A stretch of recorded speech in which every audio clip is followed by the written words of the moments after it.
And it's also the way we live. And it's not just the First Amendment. It's how we live. It's how we think of ourselves. Um, it's and to me that's critical. And I worry that the culture is changing, and in a way it becomes like a vicious cycle, because if you're somebody on the moderate right and you're being told that you're privileged, then you're going to react a certain way, and it might make you more extreme. And I think that that's a really bad dynamic, because it can also bring out illiberal tendencies on the right as well that are unhealthy. You lose sight of what this country is all about. Let's go.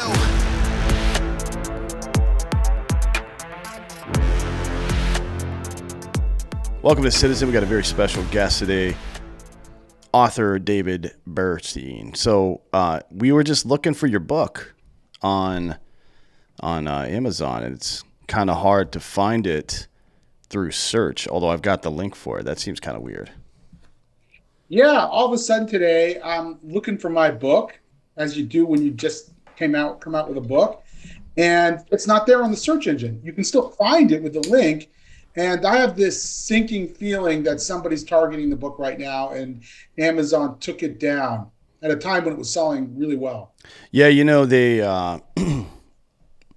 I've had this happen to a friend of mine before, and their explanation after the fact was that they just got bombed with reports, people reporting it for whatever reason or another, and you know, it triggers something automatically to take it down. Like, all right, cool, man, but that means people are weaponizing your reporting system. Maybe you should look into that a little bit, since you're the largest Absolutely. book retailer on Earth. Right. Yeah, it's very frustrating. So yeah. Tell me a little bit about yourself. How you got started in all this? yeah. So look, I'm Jewish. I grew up in a middle class Jewish background in Columbus, Ohio. My mom is from Baghdad, Iraq, and believed America's streets were paved with gold. My grandmother came to live with us from Iraq. So I grew up in this very patriotic American Jewish immigrant household. And, my parents today are pretty politically conservative, actually, but I've always been sort of a center left guy, and have headed major Jewish advocacy organizations, which you might say have a center left tilt, pushing policies like immigrant rights and criminal justice reform and what have you. But even about 20 years ago, I started to sense that the tide was turning. I started to hear groups that I was working with in other communities, other ethnic communities and the like, starting to talk about America in a very different way.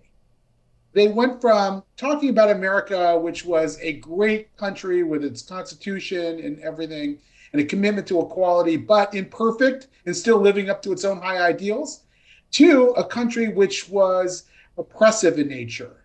And it always hit me that that was going to be extremely damaging if that idea caught on in larger swaths of American society. And I wrote about it, actually. I wrote memos to my colleagues about it, expressing concerns. I wrote op-eds about it. I also thought that if this ideology became dominant, that it was not going to be good news for the Jewish community either. And I could talk about that as we go along. But so even though I'm a center left guy on policy issues, those are a lot of the people that I've known my entire life I've worked with, I find myself on complete opposite ends now. I mean, my new friends are people who support values of democracy, who support a robust America, who believe in the American dream. Those are my friends, whether they're on the center right or center left. Sure. Yeah. I mean, so, we talk about that particular thing on this show quite a bit, which is that if you organize yourself around, political parties, or I guess these days it's not even just parties. It's either a cause celebrity or celebrities in reality, right? And in the case of our last person, a literal reality TV personality. That's quicksand. That's a moving, shifting foundation, and that's not, it just doesn't make any sense to organize your life that way, right? If you organize your life around not ideologies, but principles. You know what I mean? Like Yes. here are things I believe in liberty. I believe in this and this. Um, now you'll find that you'll have a lot more in common with people than you had before, and frankly, probably mostly what you have are commonalities between other people because that's the study of human psychology, right? Maslow was able to reduce our needs to a very basic hierarchy, and I think it stood the test of Yes. time. I couldn't agree more. And I think there's a sorting process that's taking place based on people with principles. You know, the people I used to, let's say, the podcasts, or the people I used to listen to or watch that I didn't always agree with on the right, um, I don't even care what their views are on the policy issues that we used to disagree about. Because to me, the higher order principles and values that I hold dear of as you said, of liberty, of the free expression of ideas, which is just central to who I am and what the country is. Those are what binds us. Those are my allies Mm-hmm. now, and I don't even ask questions. I don't really care who you voted for anymore. I care about, are we on the same team fighting for these transcendent values? Sure, yeah, and to me that seems pretty obvious. Honestly, it seems it's like you're a football fan. Like you like the Giants or the Jets. I like the Eagles or the Cowboys or the Redskins. We're all in the NFC. Well, mostly if you just count the Giants. It's like, yeah, the things that make you similar, the fact that you enjoy football, that's the primary thing that's happening there, right? Now we just select our own teams and play with those. And it's I think the competition is good. The shit talking, it's like it's some kind of confluence of putting your foot down, believing in something, setting a standard, but also competing with that to see who wins, right? You know what I mean? There's some competition there. And at the end of the day, whatever happens, happens. And then, we all have a good time. Uh, Yeah, I think it's, it's obvious the parallel between that and politics is obvious, but unfortunately we took the good and the bad out of that. We took the competition to mean that like the goal is to win and not to get the right answer. right. I think that's right. And I can relate to it as a ardent Ohio State football fan who was just on a call with a Michigan fan.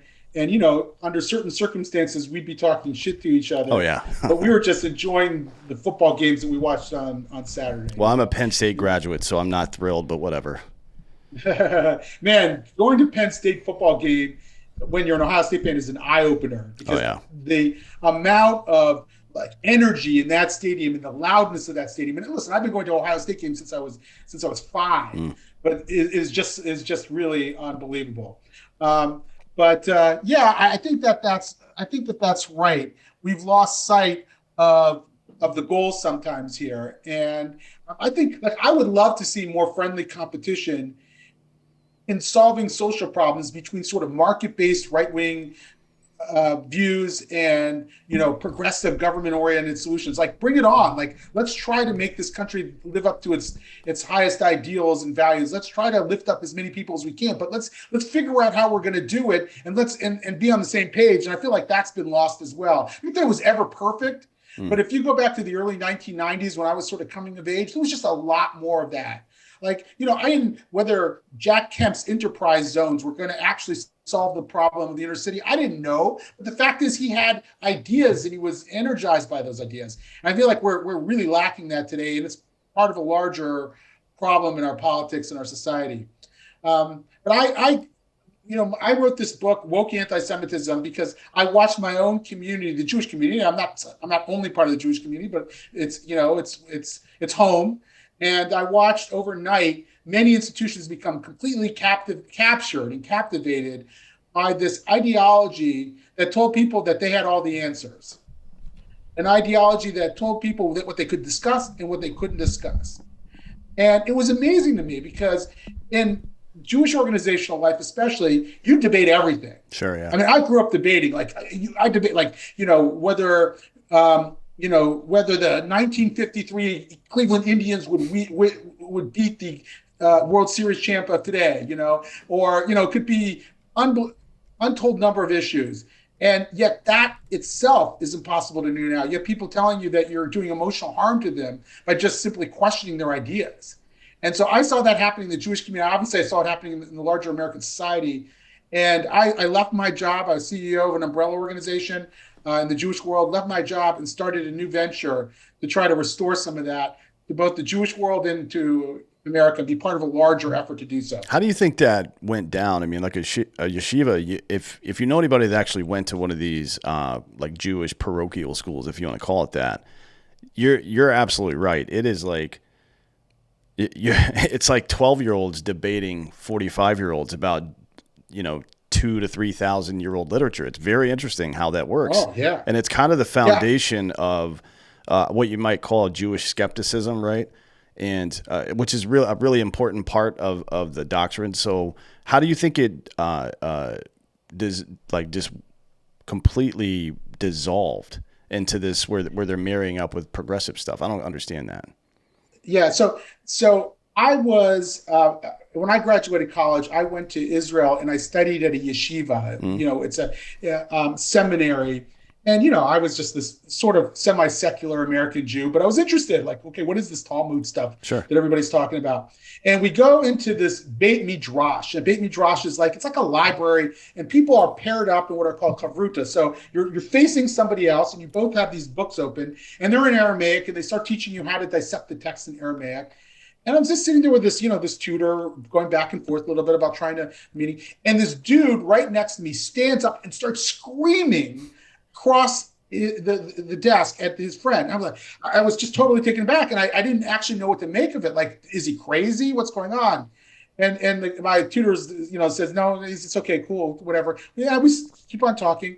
Another guy across the room did the exact same thing, starts screaming. And I realized that that's actually what this is about. It's about engaging in debate in good faith. It's about trying to get to the bottom of what the text was saying. It's a thought process. It teaches you a rigorous thought process that helps you think critically. And so I brought that with me. I was a philosophy major too, so that didn't hurt. I brought that with me into life. So it's hard for me to tell you why so many people were willing to sacrifice that at the altar of woke ideology. Yeah, it's very bizarre I because just do not understand it. if you're I'm sure certainly our listeners have heard me say this before or reference this, but the famous poem "First They Came for the Socialists," right? Is kind of it's a warning that free speech and liberty only exists if it exists for everybody, including the people you disagree with. As soon as you start limiting those rights, then ultimately it becomes a 360-degree firing squad, and they're coming back for your rights at some point, right? And I think that's it's pretty critical, and it's happened many, many times. It's one of the theses of your book that I guess that the treatment of the Jewish community in any given state or country or whatever it is almost a coal mine canary. Like if some group or organization or the state starts fucking around with the Jews, it's for some reason and a pretty good indicator that things are about to go really bad. Yeah, I think that's right. Jews do well in liberal societies, small L liberal societies, free societies. We do well in those societies. We do not do well in societies that are coming down on various dissident groups and the like. Today we don't have necessarily the government as the stifler in chief of freedom of speech. It's very often media companies, it's social media, it's individuals, it's mobs of people who are self-organized who are coming after people, and it's this incredible impulse to cave to that leads us to having less speech, even if it's more government protected today than it might have been, let's say, 40 or 50 years ago. I think people are self-censoring at record rates, and all the polls show that. We just did a survey ourselves, and it showed that people are self-censoring. And by the way, even progressives are self-censoring because they're around other progressives who are telling them what to think, and they're walking on eggshells themselves. Yeah, it's manufactured consent, right? I mean, it's a very it's a psychological phenomenon where you say something loud and long enough, and then you apply certain social pressures that people you no longer have to have people under your thumb because they are under their own thumb or under the weight of their own I don't know, fear of shame or whatever it is. I don't know. Yeah, Greg Lukianoff, who's the Mm. CEO of FIRE, it's a sort of campus free speech organization that's now becoming the new ACLU. Now that ACLU is no longer Mm. the old ACLU, um, they are. Greg likes to say that free speech is not just the First Amendment; it's a culture. It's embedded in the American ethos, like with statements like "to each his own" and "everybody has their own opinion" and all the things that we've told ourselves over the years that make us a free country. And so what we're seeing is not necessarily the government turning, but the culture turning and becoming much more stifling. And I think that's a huge problem, and we have to push back against that. Yeah, I mean, it's I wonder what it is that's causing this. I mean, certainly we've, over the last several decades, lost any kind of tolerance for discomfort. I believe it started with physical discomfort, and it's kind of, evolved into, I don't know, we don't want to feel any discomfort at all. It's led to, us not being connected with nature anymore. It's led to an opioid crisis. It's led to now these just constant hurt feelings and victim mentality, where people feel Yeah, like they have a right not to be injured, which is a weird right. thing to believe. You know what I mean? Based on the entirety of human history, that's kind of a weird thing to believe.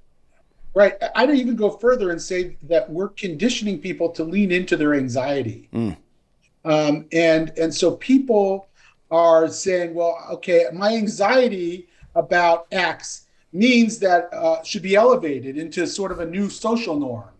And because I'm now the weakest member of society or the tribe, and you should protect me against feeling harm. That's another ancillary aspect of this, is this sort of harm-based morality. I don't know if you've come across this, but it's this idea that certain groups, protected groups, marginalized communities, are very vulnerable, and so therefore we have to do everything we can to make sure that they don't feel that vulnerability, and if they do feel it, we are causing harm, and that in and of itself, however they feel harm, for whatever reason, is enough for us to change our own speech. They have a permanent demand to change our speech. And I think, first of all, I think that's terrible for a marginalized community. I mm. mean, you're trying to build resilience in the face of opposition. You're not trying to, you don't want to make yourself out to be weak. And that's why I have a lot of friends in sort of the Black heterodox world, people like the folks at Free Black Mm. Thought,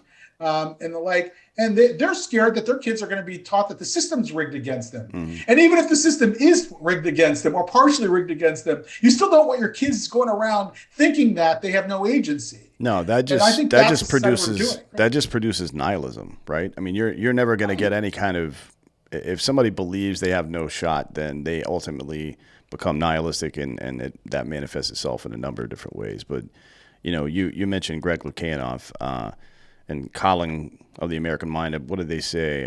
Prepare your children for the road, not the road for your children. I think that's a pretty smart thing to That's think.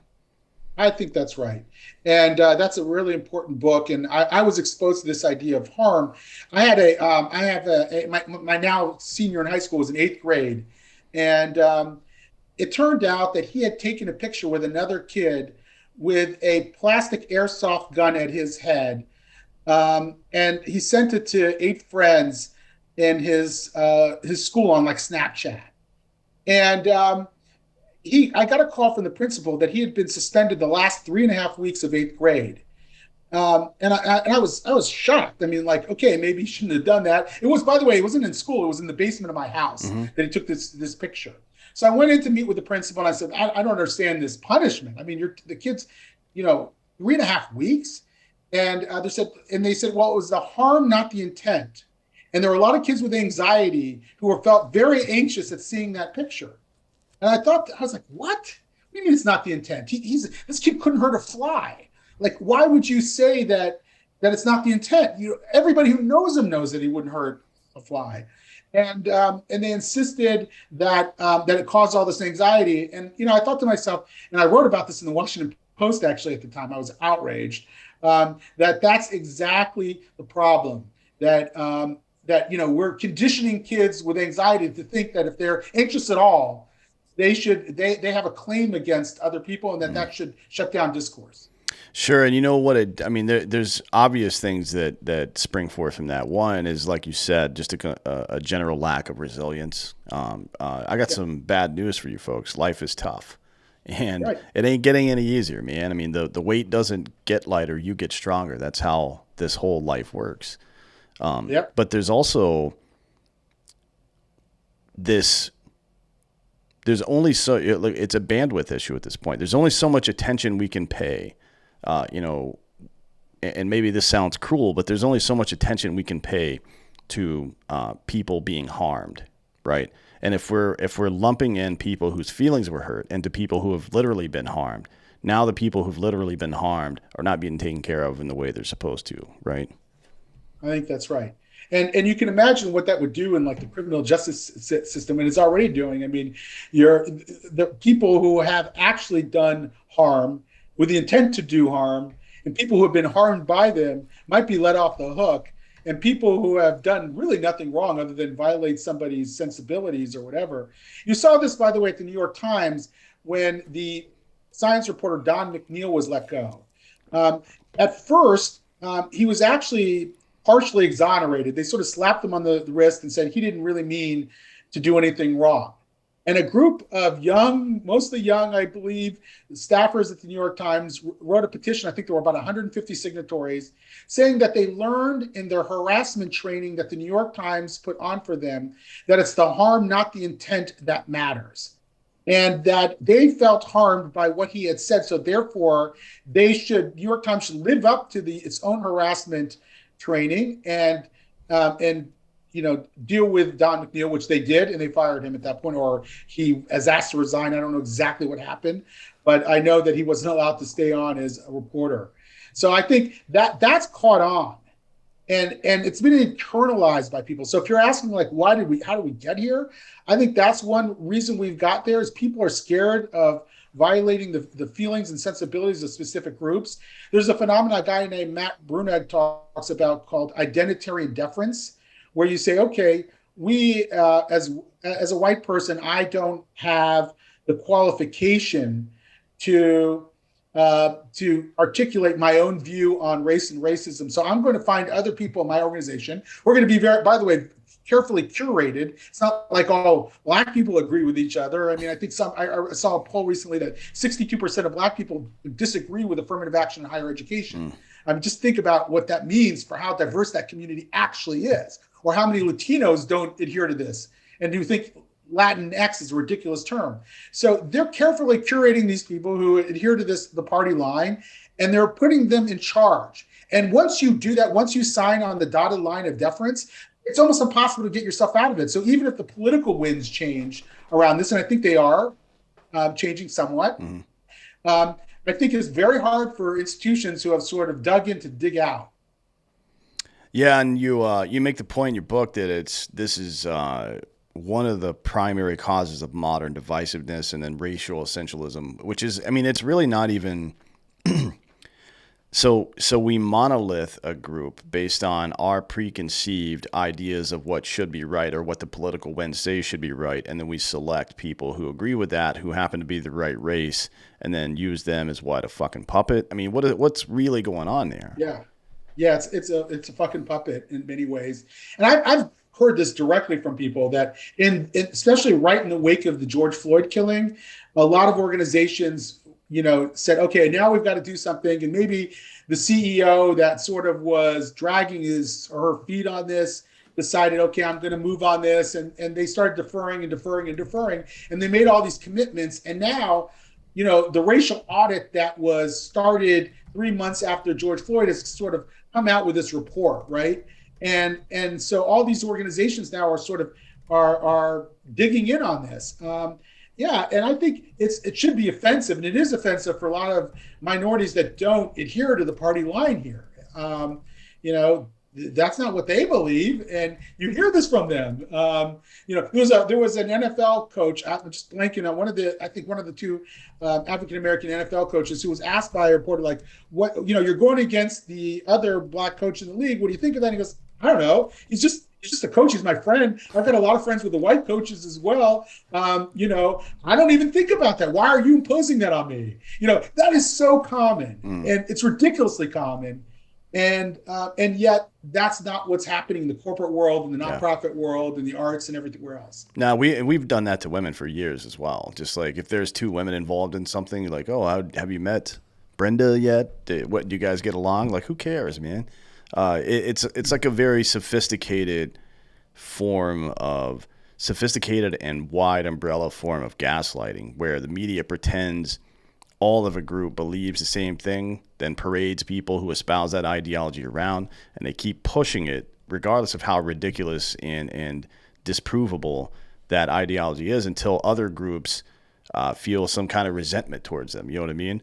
It's Absolutely. like this is, and it's built in. Yeah, it's very clearly designed to create racial division. And you have to ask yourself why, like, cui bono, right? Who benefits from this? And it certainly is not us. It's not us. There's a woman who's been involved with my organization. There's been a few articles about her. Her name is Nicole Levitt. She is a lawyer for a domestic violence and abuse organization in Philadelphia, Pennsylvania. She was asked in the course of their DEI discussions at work to join a white affinity group, and then once there to sign a contract that all white people are racist and I'm no exception.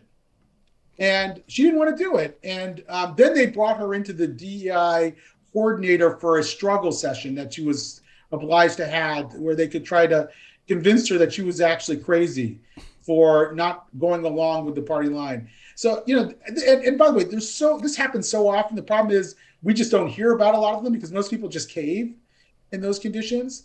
But I think in certain sectors, this is happening all the time. And it's terrible for race relations. It does nothing to make people more sensitive to each other, to work better together as a team. It doesn't create great company culture. It does the opposite about that. It tears at the seams of company culture. Yeah, for sure. I mean, the best way to get people to get along is to put them together, because it's hard to hate up close. It's extremely difficult to hate people up close. It's extremely difficult to sit around while people around you are not doing well and not do something about it. People have a natural communal inclination to help other people.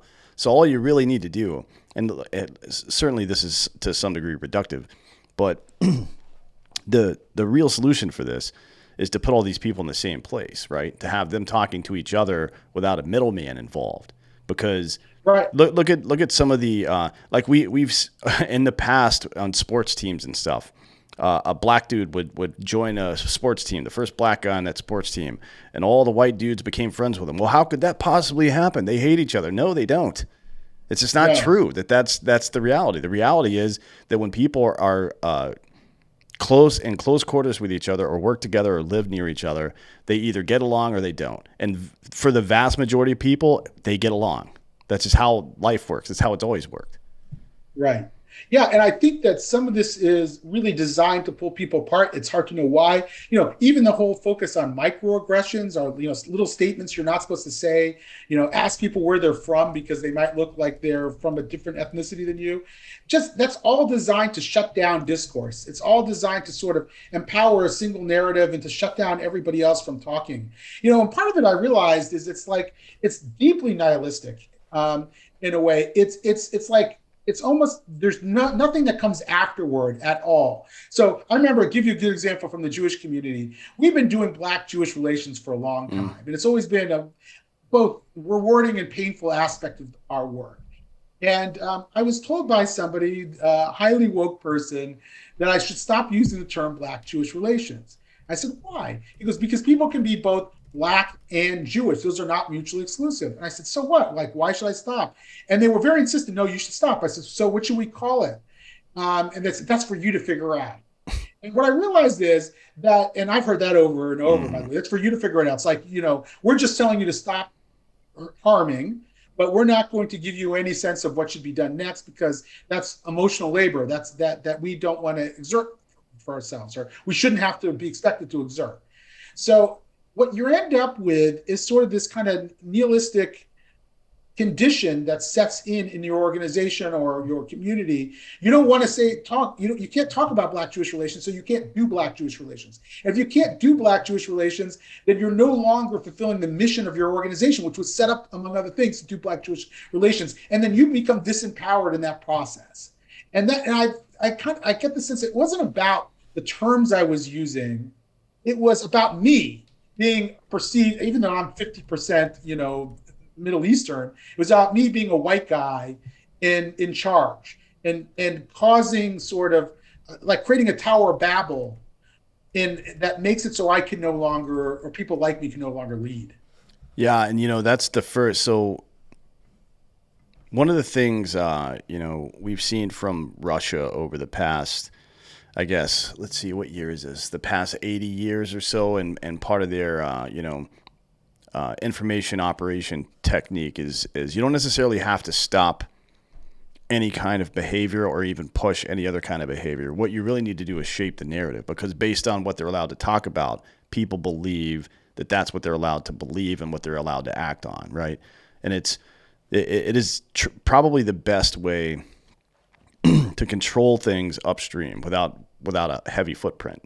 And the conspiracy theorists who say that Russia is deeply involved in the disillusion of American culture, maybe they're right about it. Maybe we just did it to ourselves. It's hard to say, but either way, that's what's happening. Yeah. The great Soviet refusenik Natan Sharansky wrote the foreword of my book and talk about discomfort. This guy was in the Gulag for 9 years in the Soviet Union, was subject to all kinds of torture, was in solitary confinement for months, where he got by playing games of chess in his own head. Mm-hmm. He would tell you how people lived lives of what he called doublethink. And that was like, you believe one thing and maybe you express it in the whispers of your own home or your really, really closest friends, and you acted like you believe something different. And I realized when I was sort of in like this woke phase for a couple of years, I was living a life of doublethink. I mean, it was driving me crazy. It got so bad that I started writing opinion pieces in a pseudonym just so I could express myself, and which is ridiculous, of course. I mean, why should anybody have to do that? But it got just, and I think that's what we're cultivating in our society. Something, I mean, it's not Soviet Union. America's not Soviet Union. We should be upfront about that. Like, America's still an incredible free country. But, we're trying to watch out about the dangers on the horizon. That's a danger on the horizon, that we're becoming more like them. And whenever you talk to a Russian Jew or a Persian Jew or Iraqi Jew like my mom, when they hear this ideology, the alarm bells go off immediately, because it sounds to them like the country they fled to is sounding an awful like the country they fled from. And that scares them. So I have lots of Jews from the former Soviet Union who are joining in these kind of efforts, and they're very, very concerned because it really traumatizes them. And I tell the Jewish community that we've become extra sensitive about what are called Jews of color, Jews, Black Jews, Asian Jews, Latino Jews, and okay, maybe we become more sensitive about inclusion in our own community. But we're doing so at the price of this ideology, which is actually alienating the 1 million or so Jews from the former Soviet Union who come into the doors of a Jewish institution and feel like they're hearing Soviet propaganda. Right. Yeah. And I want to pivot now into, since we're on the topic, into some of the principles from the show that you enjoyed. One is, I'll support and defend liberty against all enemies, foreign and domestic. I mean, could you expand on why that one popped off the page to you? Yeah, I mean, that's what it means to be an American, in my view. It is this unwavering commitment to liberty. And I know we define it a little differently. Some people define it more in sort of the market economy. I mean, I'm a capitalist, but but some people, if you're a libertarian, that's a core aspect of it.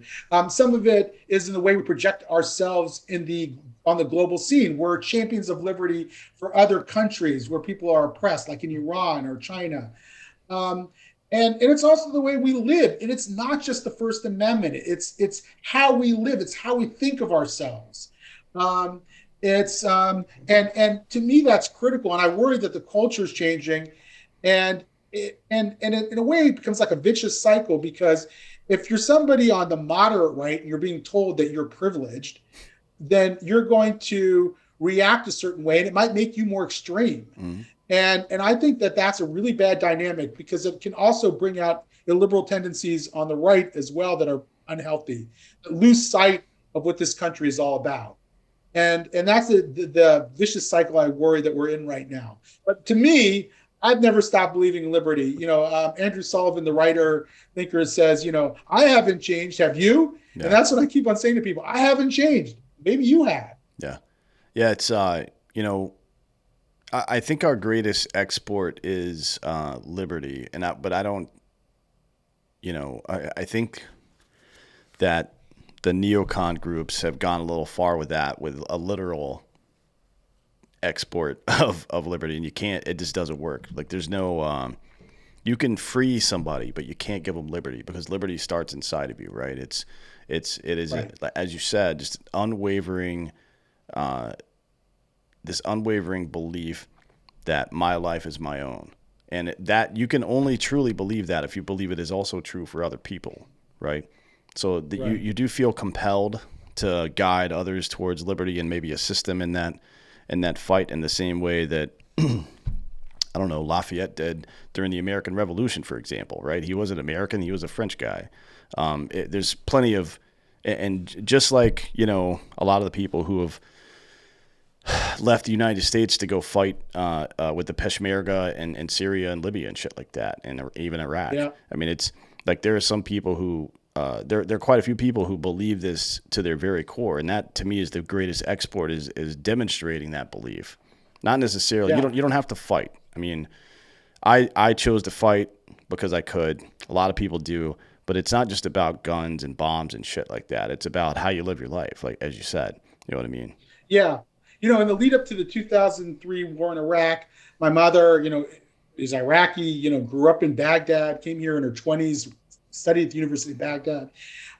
We were talking about some of the architects of the war who were promising democracy in Iraq and in the Arab world, and how this was really going to be like a domino effect. And my mom says, well, my mom was very supportive of the war. At that time, I was very supportive of the war as well. But she says, if they think that they're doing this because democracy is going to come for Iraq, they've got another thing coming to them.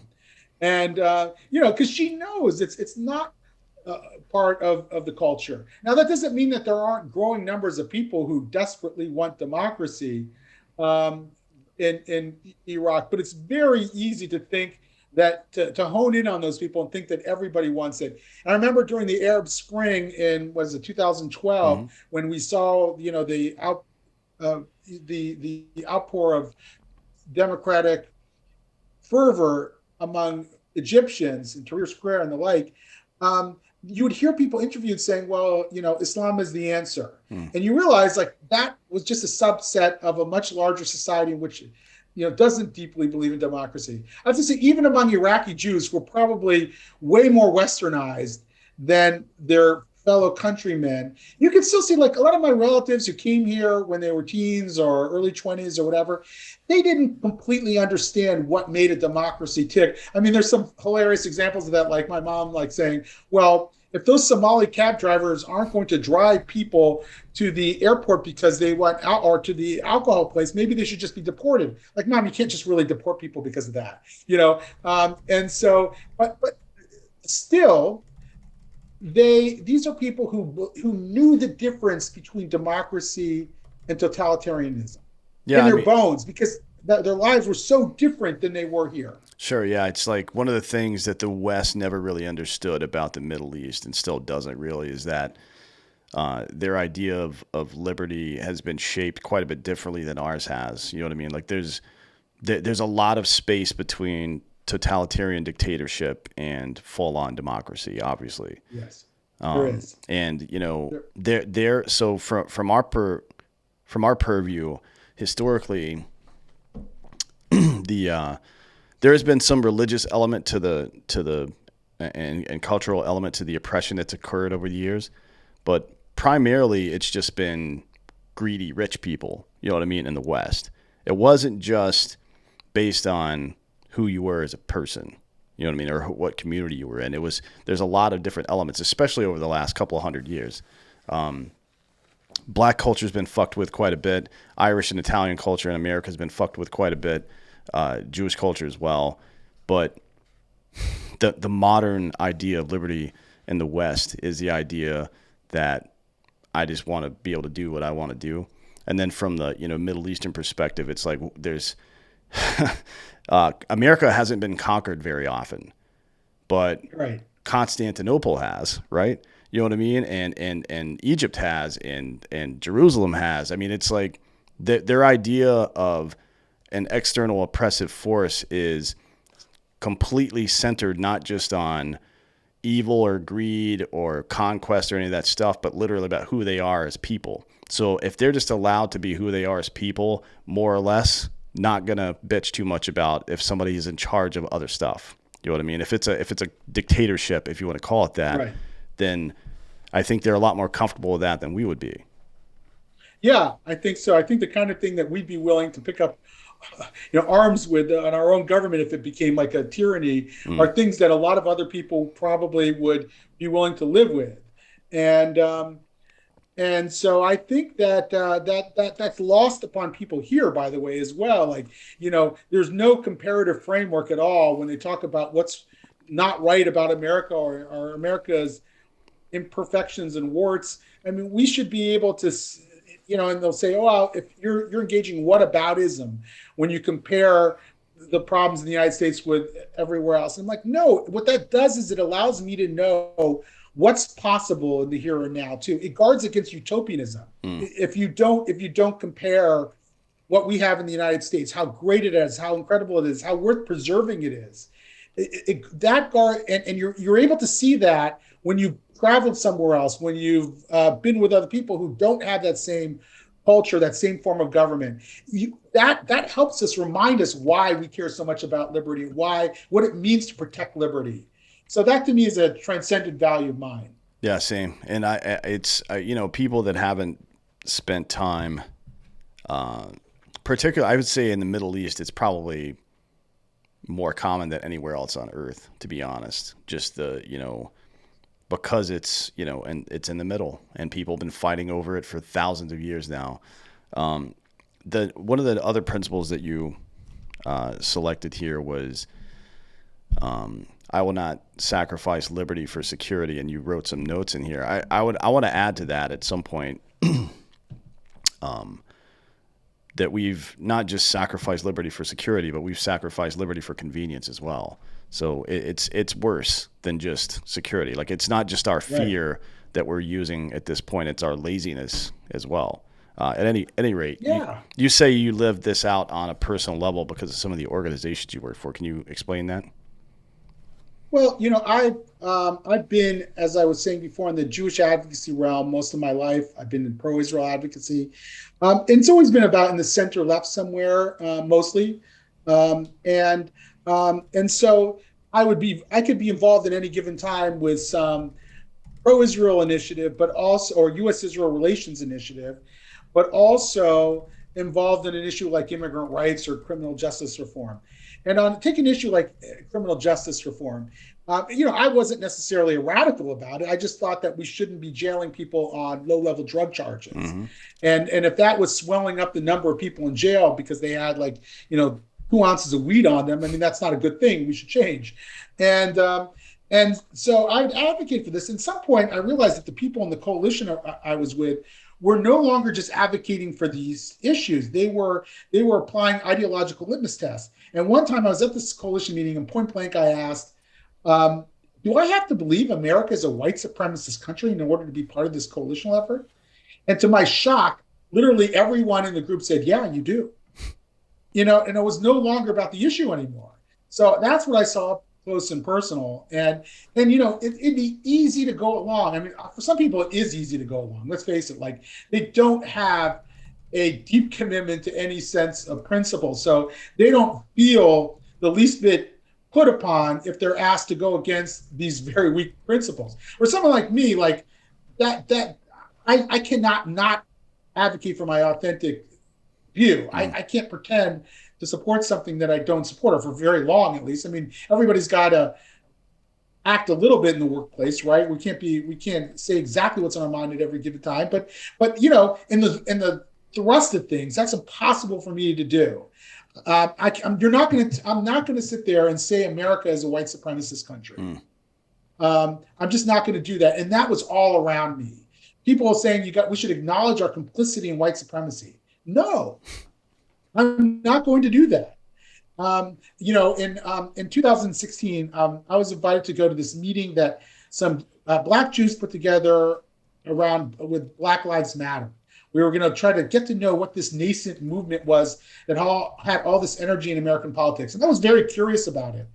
And we were sort of asked not to speak, but just to listen, which is a sort of a warning sign in and of itself, like why I can't talk to people. That's a struggle session, basically. That's a struggle session, right? But I didn't know enough then. I mean, it was still too new to get sort of the pattern in my mind. And then the people would say, like, you have to shed your whiteness and you're complicit in white supremacy. I was dumbfounded. And I realized it was sort of almost like a religious revival as well. Like there was a prayer circle and people preached being woke and what that meant. And so I was really taken aback. And I realized that a lot of the people around me, while they might have been initially taken aback, they adjusted to it really quickly. And that's what scared me. Yeah, that is kind of weird. I mean, it used to be the case that the broader Jewish community in America was pretty center. I would say center left. Maybe a little conservative on finance stuff, right? Free market capitalism, things like that. Foreign policy too. Yeah. Also, mostly in foreign policy as well. Yeah, I would say in foreign policy as well. Yeah. I wonder from your perspective then. And maybe this is a little bit off topic, but I'm just curious. What do you think? What do you think Israel and the Israeli government? What responsibility they have to the actual people of Palestine, right? Because people will say, like, one, the government aren't the people, right? But that doesn't mean that the government funding terrorism isn't happening. You know what I mean? You still have to deal with that threat, and people. I mean, this is a difficult conversation to have. But I wonder, from your perspective, what do you think the responsibility there is? Yeah. So listen, being a Palestinian in the West Bank is not an easy life. Even a well-meaning, person who just wants to go to work, it's hard. There are checkpoints. There are other really horrific inconveniences. And if you're an activist and you're pushing for your own country or whatever you're doing, you can face some pretty brutal pushback. That said, it is not an easy choice for Israel to just summarily pick up and leave the West Bank. The Palestinian leadership has not made that easy. They every time they had an opportunity to cut a deal, they missed it. As I think Abba Eban, one of the great Israeli diplomat, once said, Palestinians never miss an opportunity to miss an opportunity. And so we've seen that over the years, even before Camp David, and there have been several opportunities since then to cut a two-state solution.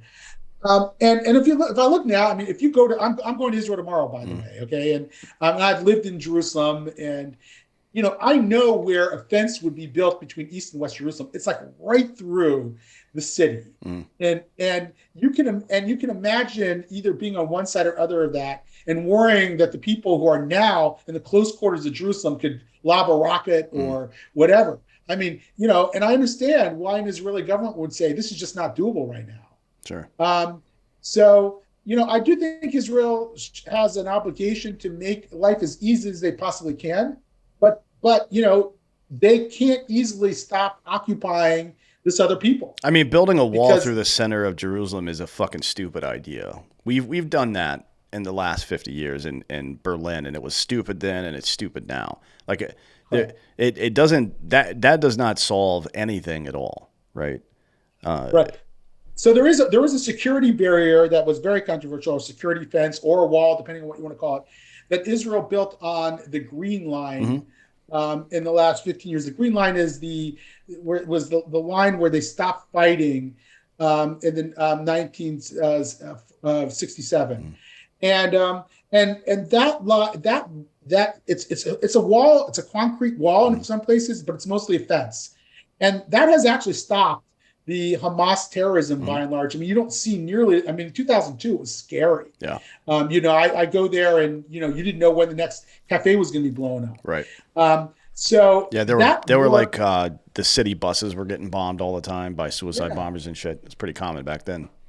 Yeah, it was common. It's less common now. And if you're the average Israeli, you're like, and you just saw the Palestinians reject a peace deal that was much more generous than you ever thought you ever extend to them.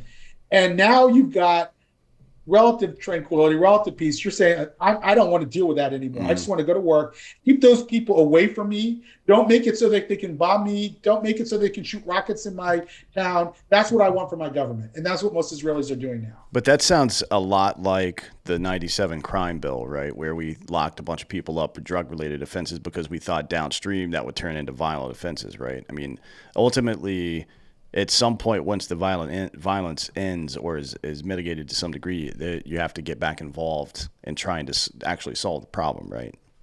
I think that's right. And I think a lot of Israelis have sort of deluded themselves that they can remain in these circumstances forever. And then, every few months, something happens. There's maybe a stabbing spree. Maybe Hamas can't pay its civic service and starts to use that as a way to change the status quo. So starts shooting rockets from Gaza. I mean, it can be one of many things that disrupt that period of tranquility. And I don't think that there's any easily way out of that. And so, what I want from the Israelis is not to make things worse. Like, don't build settlements in areas that make it impossible to give away in a future peace deal. We don't know when the situation is going to change. Mm-hmm. If you're going to build in areas that you're going to keep, and there are whole blocks of people. The vast majority of settlers live in like this area around Jerusalem. It's called the Gush block. And okay, like that's not going to be returned to Palestinians under any state. There's like several 100,000 people live there. It's just not going to happen. So build there, but don't build in the middle of these outlying places and things, and again, there's not that much building, but even over many, many years, even if you allow a trickle, it can add up. And so, those are the kind of things. But, one of the things I'm going to Israel to talk about actually is wokeness, because they're looking at this as a potential national security issue. If America lacks the internal resolve, if we cease to be patriots in this country, we cease to love our country, that affects the way we project power in the world. Yeah, sure. And empathy ultimately, all of our allies. 100%. And empathy ultimately has to be balanced with personal responsibility, right? I mean, if our border situation is a pretty good example of that. Like, yeah, we understand that shit sucks in Guatemala and Venezuela. I agree, but having a completely open border is just not a solution to that. Now, I'm not a huge fan of a wall either, because I think it's a huge expense and it doesn't actually stop anything. I mean, you can find videos of dudes tunneling or jacking the wall up with pneumatic jacks all over the place. Like it's maybe it's one part in a greater defense plan, but it's not a solution in itself. You know what I mean? There are parts you can't build a wall in. I went on a border mission to the Mexican border in Arizona, and we were taken around, and there's areas like mountains that are hard to traverse, but probably not, impossible. And yet you cannot build a wall in those places. You said it's not possible. So I think that that's a complicated situation. I think we have this tendency to want to reduce these very complex situations into like, okay, build the wall and it's going to all be okay. I mean, there's a lot, and I agree with you. You can't allow open borders. If for no other reason, by the way, it will completely throw our politics into a tailspin, as we've seen. People are, and I just don't think that that's in anybody's interest to have, people feel like there's an invasion, even if there's not an invasion. To view that happening is just not good politics, and we need to get the border situation under control. Yeah, and I think some of this is a result of this idea of equity, and ultimately the DEI nonsense, diversity, equity, and inclusion. It really is just a means to call into question any power that the powerful might have, right? But there's no actual substance to it. You know what I mean? So it's like whoever's on top, that's now the enemy. Well, that's what are we Right. playing fucking Game of Thrones here? That doesn't make any sense, man. You're Right. stuck. That's what it is. You're stuck in a cycle now where whoever's on top is the target. We got to take that group out and then replace them with some marginalized group until they become too powerful. Then we got to do it all over again. That is not any kind of Right. way to run a society. Right. Power is conflated. Morality is conflated with power. At that point. And, by the way, that's one of the sources of anti-Jewish or anti-Asian Mm-hmm. sentiment or anti-white sentiment for that matter from equity. If as Kendi argues, Ibram X. Kendi argues in How to Be an Anti-Racist, if the only reason why some groups are beneath the mean, whether it's in household income or educational achievement, is because of discrimination and oppression, that means that all groups that are above the mean are achieving their success on the backs of the groups that are being subjugated. And that's not a prescription for a peaceful society. And it is a prescription for resentment, mass resentment. And I worry about that a lot, and I'm already seeing this play out. And some of this it's sort of equities in its early stages. I mean, you have now institutions that are starting to implement their equity plans, and I think as this sets in and people start to get hurt by it, it's going to cause the mother of all backlashes. By people who are like, "What are you telling me that I can't have a job here anymore? You just fired me because of that." That's happening. I mean, I know somebody on a personal level whose company went through an equity sweep, and he had glowing reviews, and it was just laid off during that sweep because they were trying to make more room for diversity or whatever. And again, I understand trying to diversify over time. I mean, we should have diverse workplaces, but equity is no way to do it. And it's also going to run up against the law at some point as well, I'm convinced. Well, there's I believe there's an affirmative action in college universities thing going to the Supreme Court this cycle. So we'll see how that turns out. I mean, one of the things that the founders of the country wrote about was divisiveness and, just the way that they articulated liberty was, they borrowed a lot from the French, I guess, but it was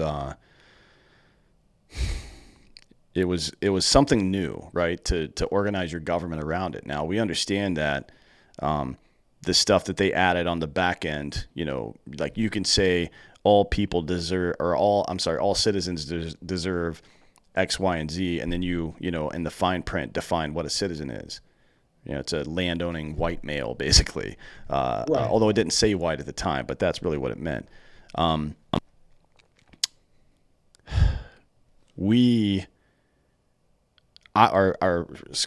look at that and say these guys had good ideas that were ahead of their time. Maybe they realized it, maybe they didn't.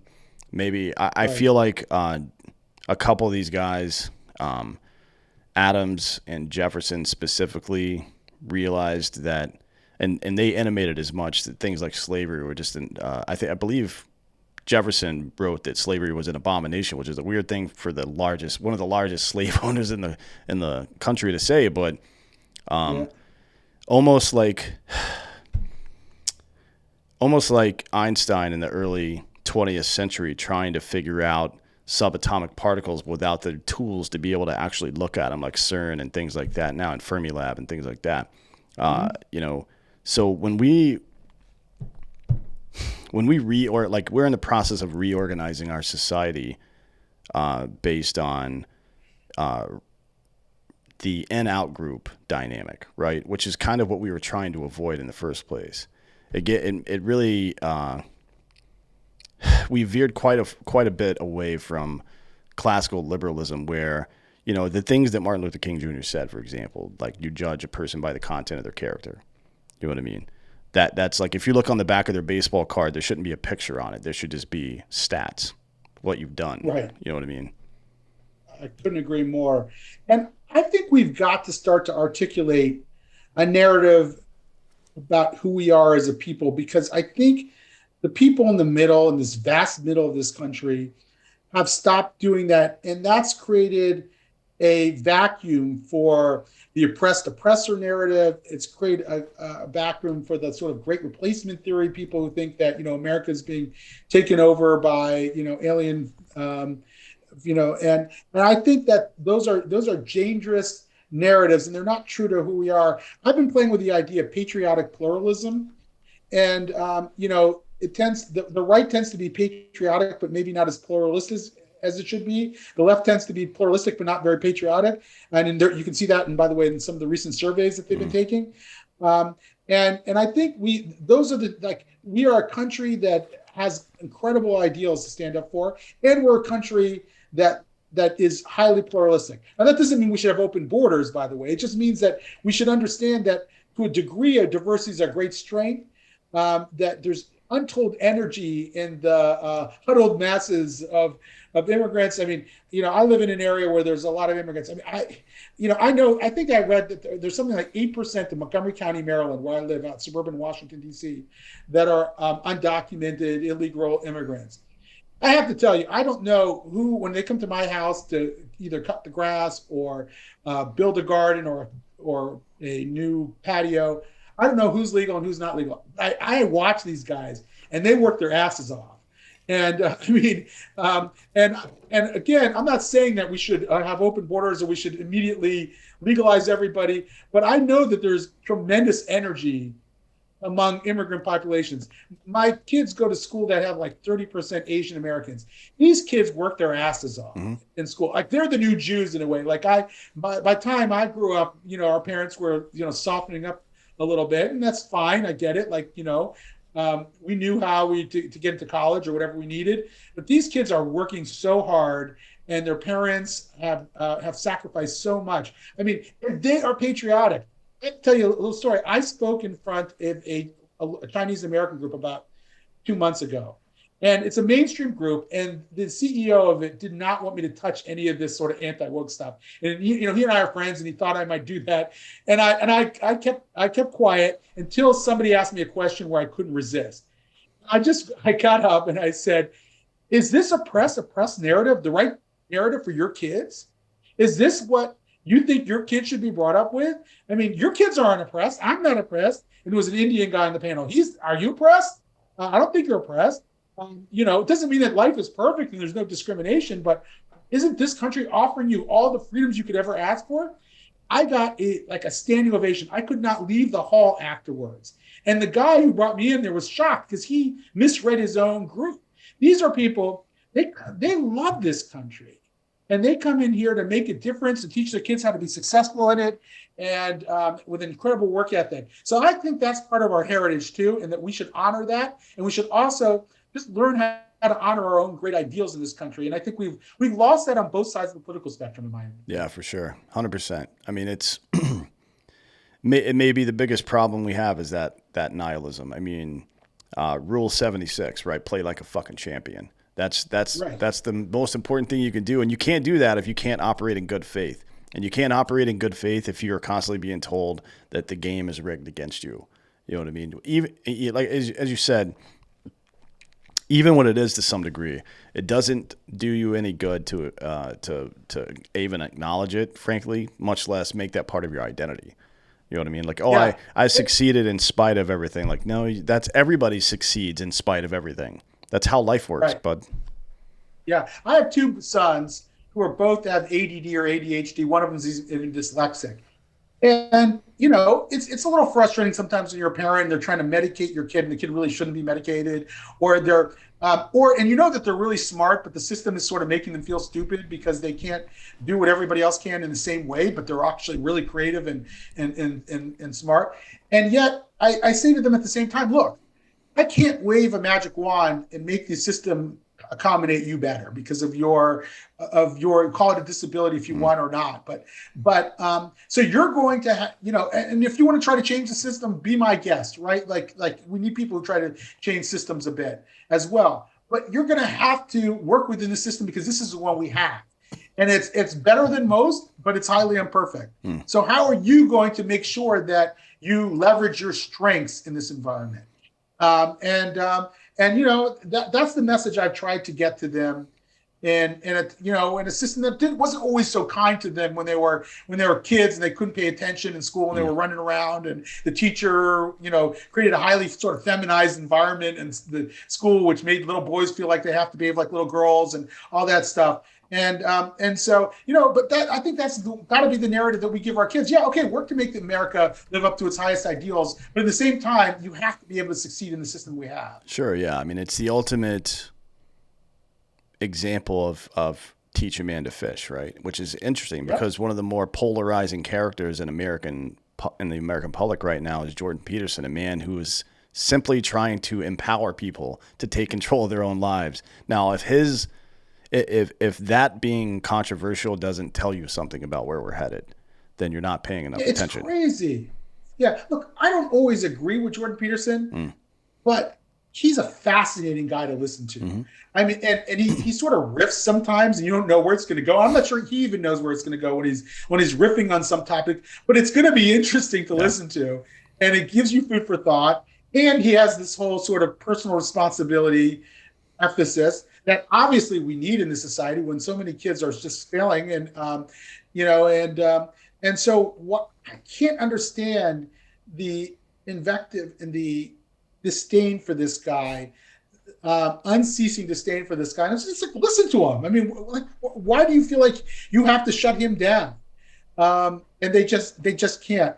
And I feel that, I guess, as somebody who, has sort of embraced the role of heretic in my own community in that way, it's hard to it really pisses me off because I'm just trying to express some ideas. I'm not telling you have to believe anything, but you don't have to get all snarky and try to shut me down and tell me I'm a racist or a hate monger. It's just ridiculous. I've been doing quote unquote social justice work my entire life. And you're going to tell me that I'm a hate monger? Screw you. That's what I want to say. I don't, of course, but that's what I want to say. Well, maybe you should, because it's a ridiculous thing to say to somebody. But, it's the idea of, reclaiming personal responsibility. We've seen it a lot of times throughout history, and those people, generally speaking, haven't been treated very well. Martin Luther is an example of that, right? The idea that the state doesn't just control your religious beliefs, that was an unpopular idea at the time. At any rate, we've got to get going here. Tell everybody where they can find you, and if you got any closing thoughts for the audience, go ahead with that. Yeah, so you can find me. You can reach out to me at david@jilv.org, Jewish Institute for Liberal Values, jilv.org. You can find me on Twitter at David L. Bernstein. And you can find me on Amazon if they put my freaking book back up. And just search on woke anti-Semitism, and it should, if we get this straightened out, be there. I'm happy to talk to people, and happy to work with other people in trying to restore this country's values of small L liberalism, classical liberal values, and a commitment to what makes this country great. Perfect. Thanks a lot, man. And we'll put I'll put the link to the book in the YouTube description here so people can actually find it, since since Amazon wants to be weird about it. Sounds great. Thank you. Yes, sir. I really appreciate your time today. Appreciate all of you for watching and listening. This has been Citizen.